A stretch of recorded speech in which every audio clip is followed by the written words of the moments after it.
Hello, my name's Yeah, Tarek. got I'm here with started. host Zachary and famous person Hami. We're talking Turkey, the country, and the military overthrow thereof of the democratically elected government. Zachary had mentioned that he knew a little bit about it, but not a ton. Hami chimed in and he knew something about it. I pointed out that even if we don't know anything about it, we could always discuss the situation, which is a secular military taking over from a theocracy that's taking power, which is what happened in Egypt with the Morsi administration being ousted by the military. And ultimately, I believe the military is still in power. Fact check on that if you want to, but I might be wrong. Regardless, they were in power for a while if they're not. And things were going generally better than under Morsi because, at least on a human rights level, maybe not on some other level. Wait, So, on a human's thoughts? right level, Erdogan's terrible. Who is? Erdogan, the president of Turkey. Oh, right. So the one being ousted. Yeah, Okay, well that's going to be typical for a theocracy. If you got a government that's claims its correctness according to criteria of religion, it's necessarily going to be completely arbitrary. Anything it can justify with its anything it wants to do, it can justify with its beliefs, more or less. So um, that we know they are not going to be a sound moral agency regulating machine, at least as far as I adjudicate that issue. And we additionally know that they're democratically elected, which means they have legitimacy from the process to the extent that we afford the process, to the extent that we afford a government legitimacy from engaging in that process. Does everybody agree that a government that is democratically elected is more legitimate than one that is not democratically elected, as a general rule? I think I disagree. Okay. So, Hami, what do you think? I don't know. I think, for me, I'm kind of against democracy in a way because it's the majority over the few. Well, it I effectively don't think does it's this. moral. It's one of the things that I think, like your criticisms of our current government, Eric. I think it applies to democracy as well because it doesn't allow any moral agency to be held accountable for anything. If the society democratically decides on a very bad policy, it's like who you're going to blame? The people, but your entire system is built around that. You know, it's like it removes effective moral agency. I think. Grail?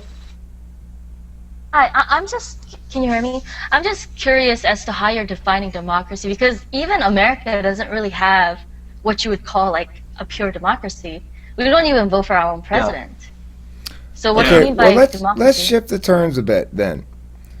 Let's shift the terms by calling, instead of democratic, call it a reliable rotation of rotation a reliable rotation system that rotates people out of power.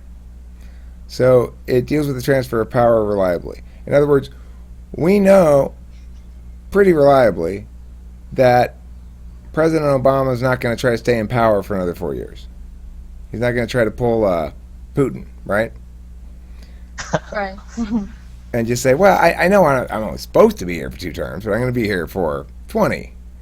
So that on that grounds, you can say a democracy that transitions people in and out of power frequently, a high turnover rate in power, in positions of power, is a sign of a more healthy society in general, perhaps, than a lack of high turnover rate. However, I mean, ultimately, I agree with what Zachary said.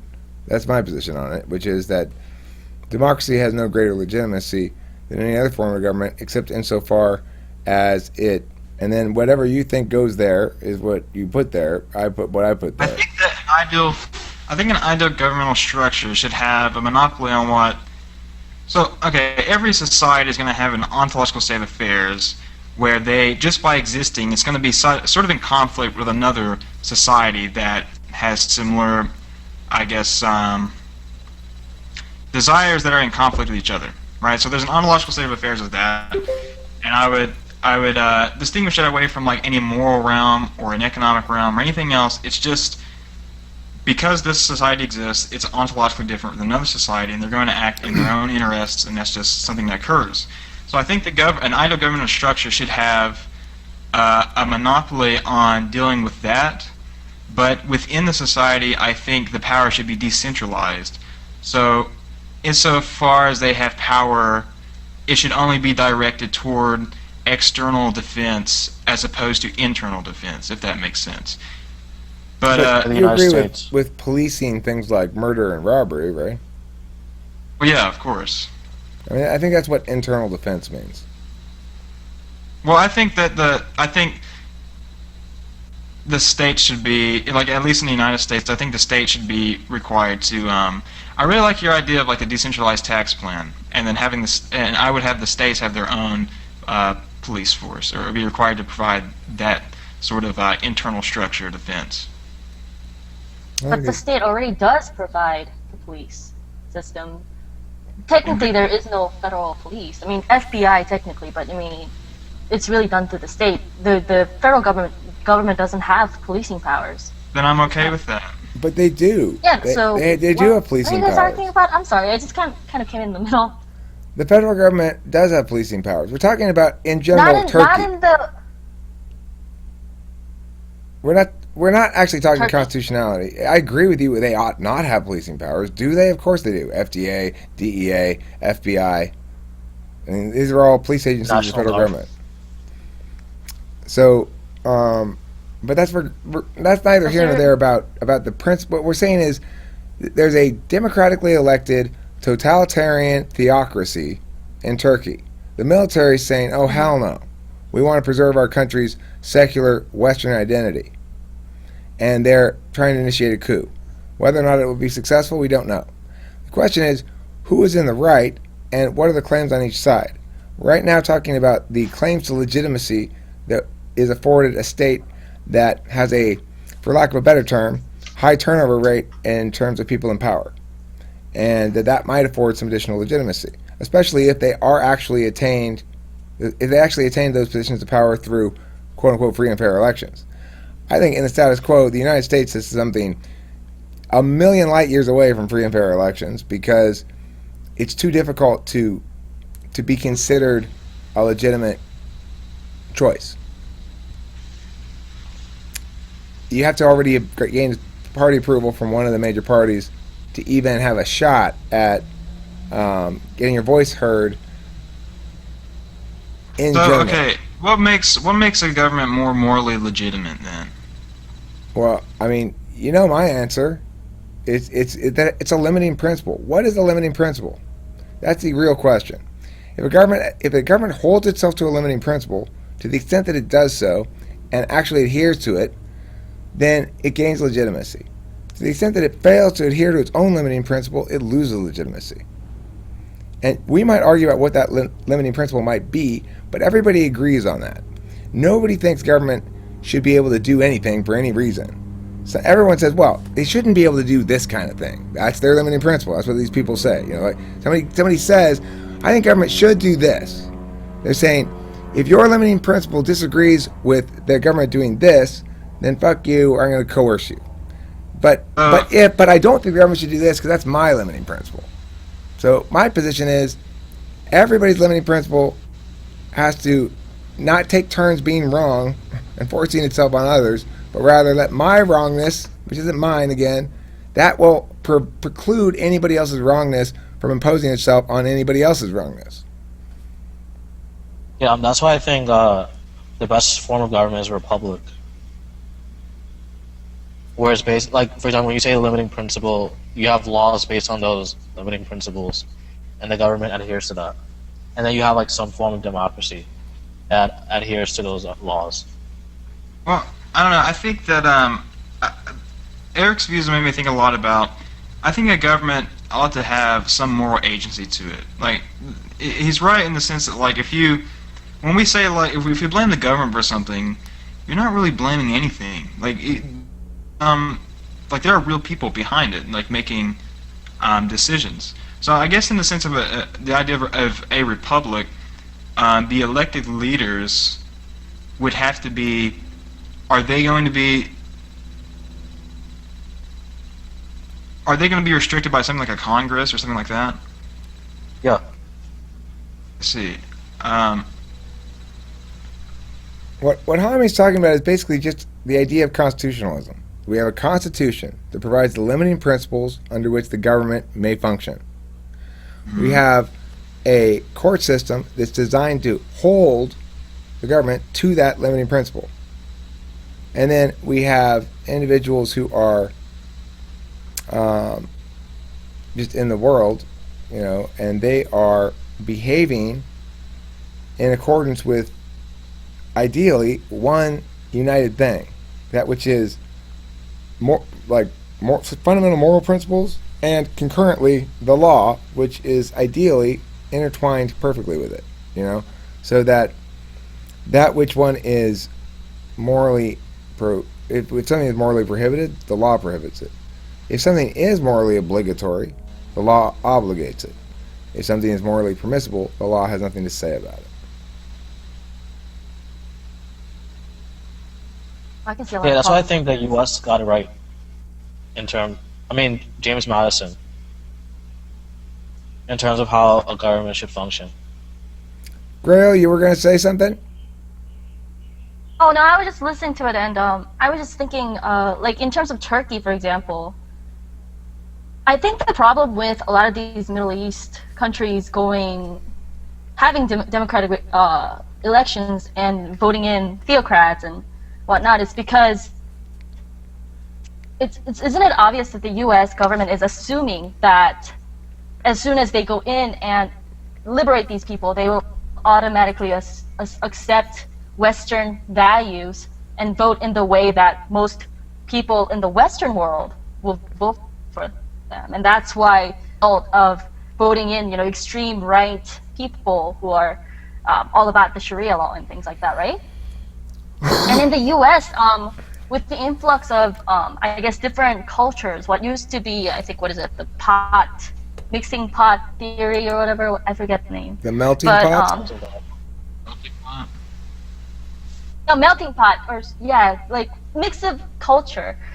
Well, how do you like when you consider that the Constitution was written by people holding a very specific, certain core, an essential core morals when they were writing the Constitution? How do you now incorporate that into a society that has different values and different My concepts of solution what to is that moral? would be to just have an homogenous culture. I don't see why we need multiculturalism, personally. Well, So then, kick out all Grail, the. I think the answer to the question that I would give is we take from what they did, not the specifics of their words in the Constitution, but the idea that if we were to structure a society well, we'd have to account for a couple of realities. One is we need a limiting principle to constrain government. And two is we can't agree on what that limiting principle ought to be, though everybody agrees there ought to be a limiting principle. Okay? Number three, because we can't agree, this is related to number three, there is no such thing as a homogeneous society. Because within any group, individuals, because of their natures, differentiate themselves from other individuals. So some percentage of your population will always want to be the rebel percentage of the population. And if you have a group that's homogeneous in one area, they won't be homogeneous in another. You can't find a group that's homogeneous in all aspects. So we have to account for the facts. We have to wrestle with heterogeneity as a reality of society, that people hold different opinions and people hold different perspectives, and it's very difficult to get people to agree. So what I would say is we look to find a limiting principle that we can agree on. We look to that by first saying, which duties do you want to take on to yourself as things you have to do? Which duties do you want? Well, I don't want any duties. Well, if you have no duties, then you have no rights. Same thing. Duties and rights are the same thing. Mm-hmm. So you I say, agree with that. okay, how about just one duty? Can you take one duty? Well, what is it? You can't physically attack people. You can't transgress against people. Transgression meaning either theft or trespass or hitting you or any of those things that violate your rights. Transgression. You can't transgress. That's it? Well, anything else that we choose to prioritize, we are saying that person's wrongness, which you don't agree with, gets imposed upon you if they win this little political game. Now, some kind of wrongnesses are more prone to winning the political game than others. One of the biggest wrongnesses that's prone to winning the political game is utilitarianism, because it's scary. If we don't attack Iraq, there's going to be a mushroom cloud over Kansas. That's utilitarianism. There, once again, the worst ideas in history have all been justified by predictions of that sort. If we do behavior X as a policy, outcome Y will occur, and that's good. If we don't, outcome Z will occur, and that's bad. Or it be more likely to occur. It might occur. It doesn't matter. That's not how we decide whether to invade a country. When we make decisions based on an individual instance and say, well, in this instance we're going to not conform to any principle, then fundamentally, functionally, and without any doubt, all of our decisions are arbitrary. Hmm.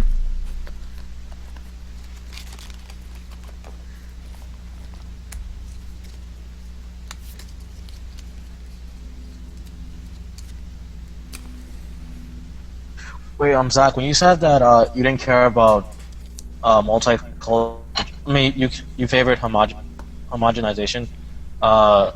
Do you mean like where everyone follows the same culture, like for example the Western culture? Well, I mean, I think it's kind of hard to enforce a culture, but I mean, ideally, I think it'd be ideal to prevent the cultures from mixing, because I think it just creates conflict. And ultimately, it's just going to create a bunch of different groups in the society are fighting for their own, the policies that's going to benefit their group, you know, such as what happens if you let a bunch of Muslims into your country. Well, Wait, so like, how do you think we can get rid of identity politics? I Can't. don't think we can. So I think if yeah, we can. I mean, we have to tease it. That's how you get rid of it. The way you get rid of anything bad, you attack it. You fucking attack it and you tease it, you mock it. You fucking compel people to stand up for what they're saying. You know, that's what you do. That's how you change it. When people are ashamed to bring up that bullshit, it'll go away. The only way to do that, find your shaming stick, come along with me, let's go do some shaming. You know, that's why we have to attack wrongness as a general principle. Not like, well, everyone's opinion is the same, let's just, oh well. See, we all agree that there are some wrongnesses that we find not just wrong, but somehow counterproductive. But we're all somehow supposed to be in agreement that we don't actually have disagreements with people about that, because at the end of the day, that means people are going to feel bad. But my position is we should have disagreements about that, and at the end of the day, still feel good. I don't dislike Wadad, even though I would advocate for policies that would preclude her from coming into the country. I don't agree with Zach's general rule on this, but I do think that Muslims are a special exception. And I have my reasons for that. Others might disagree with me, right? Regardless, immigration policy isn't something we need to address as a nation in terms of it's neither here nor there under my framework. However we decide to deal with immigrants is not the point. Because I'm talking about some sort of constitutionalist approach that has a limiting principle that allows the government to deal with its own citizens in certain ways. And to the extent that the government needs to keep non-citizens out or wants to keep non-citizens out, as a citizen, that's something I accept that the government should be in charge of. And they're in charge of the borders, and I may not agree with their policies or may agree with their policies. Regardless, it's irrelevant. It's not a matter of concern on the issue of the government's ability to constrain itself to a limiting principle regarding rights for its citizens, which is to whom, to the extent that there ever could be a social contract, it would be that. It would be, okay, we agree you can govern us if you can stay under this limiting principle. That's a real social contract, but we have to agree what the limiting principle is. There's only one we all agree on.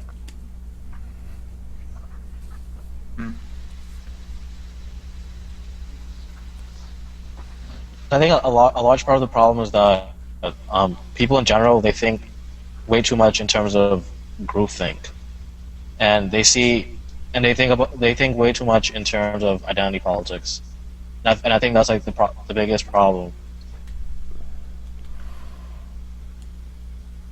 Well, I mean, it's not. It can't be. I agree with you. I agree with you actually that yeah, us versus them is the biggest problem.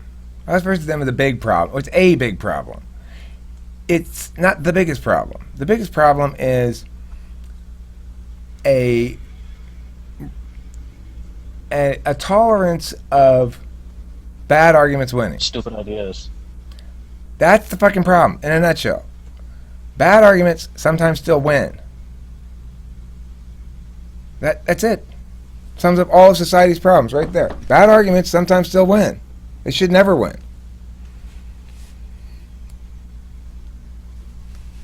Because I feel like if everyone is taught, or not taught, but from a young age is instilled that you're an individual and you're not part of a group, you're yourself. What about family? Then I think you're gonna see your family as a part of your group regardless. That's true. I'm keeping up with the stuff going on in Turkey. Apparently, shit is going down now. Some people were gunned down by automatic rifles and everything. Oh my goodness. Yeah, shit is definitely going down. It's still... See, both sides apparently declare... they were trying to. What? Apparently they were trying to cross the bridge that the army closed off. Yeah.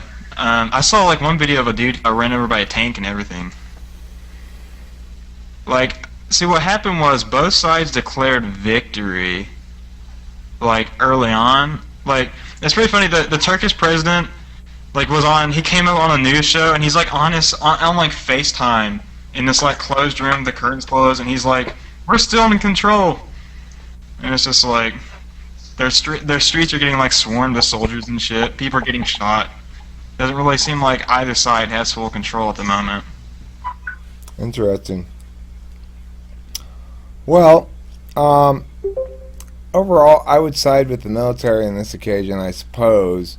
If I were an armchair observer, I certainly wouldn't. If I were president or something, I would not. I think a secularized state is a good idea. What's that?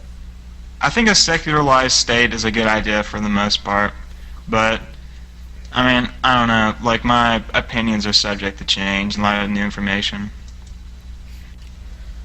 Turkey, interesting exception to the rule, I think, because they have such close ties with the Western world and the Muslim world. Yeah. And so, like, it's very interesting. I think Turkey is actually a really good case study for that intermingling of different values and seeing how they play out. Well, apparently it plays out with a bunch of coups happening because they've had like, what, 4 or 5 other ones just It's crazy. Like, the last Judy, I am was so tired of all these coups. Every Tuesday. Die, motherfucker! There. I killed the bug. Yeah, and the thing is, Syria is a similar country too, because all those countries were a part of the Eastern Roman Empire when it fell. So it was a mix of Christians, Muslims, Jews, Kurdish people, etc. Let's blame Rome. I'm calling Italy right now. Hey, is this the Italian president? Yeah, you guys suck ass. And that's our thoughts on Turkey and government legitimacy and such. And thanks for watching Talking with Famous People. We'll be right back with another video the topic of which will be things about which different types are sensitive.